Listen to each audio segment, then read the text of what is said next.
Hello friend, চলে নতুন একটা ভিডিও। তো এই ভিডিওতে তোমাদের বলবো একটা যেটা সিনেমাটা রিলিজ করেছে জি5 এ। সেই সিনেমাটার নাম হচ্ছে লগ আউট।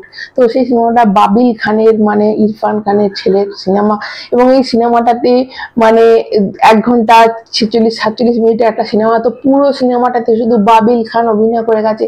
এবং তোমরা যারা সিনেমাটা দেখো না, আমি তো বলবো অবশ্যই সিনেমাটা তারা দেখো যারা দিন রাত মানে আমাদের ফোন নিয়ে ব্যস্ত থাকো, দিন রাত নেটের দুনিয়াতে ব্যস্ত থাকো, যারা বাইরের জগৎ সম্বন্ধে তাদের মানে অনেকটা ডিটাচ হয়ে শুধু ফোনের মধ্যে দিন রাত গুজে থাকো। দেখো এই সিনেমাটার যে টপিকটা, এটা কিন্তু খুব সাধারণ একটা টপিক, কিন্তু সমস্যাটা কিন্তু ভীষণ জটিল একটা সমস্যা।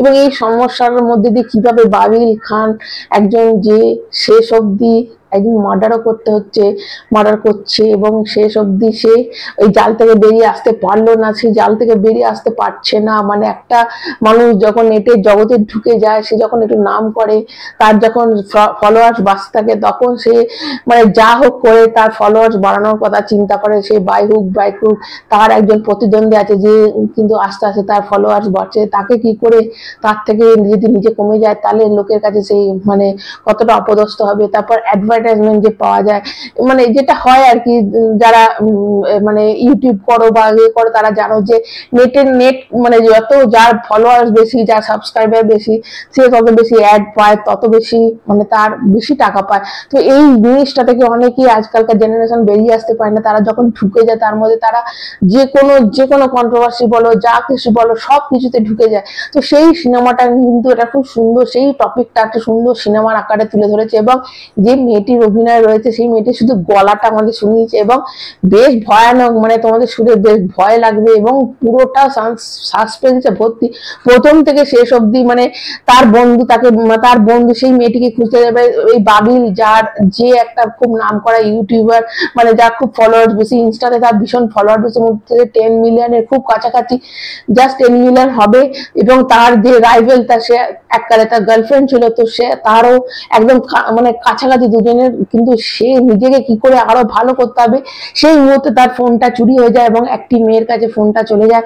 সেই মেয়েটি তাকে কিভাবে ব্ল্যাকমেল করে, এবং সেই মেয়েটি কি সাইকো, এবং তাকে কিভাবে পরেশান করে, এবং এই যে ফোনটা পাওয়ার জন্য তাকে কি কি পথ বেছে নিতে হয়, এবং সেই পথে কত সাসপেন্স আছে, কত ভয়ানক সিন আছে। তোমরা জাস্ট আমি বলছি সিনেমাটা জি5 এ কিন্তু তোমরা দেখতে পাবে, লগ আউট বলে।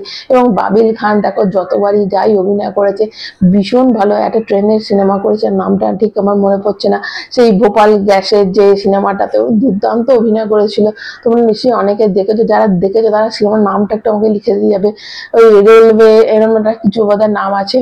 তো আর মাধবন সিনেমাটাতে ছিল, কে মেনন ছিল। তো ওই সিনেমাটাতে যে ভোপাল গ্যাস লিক হওয়ার ওই সিনেমাটাতে ছিল।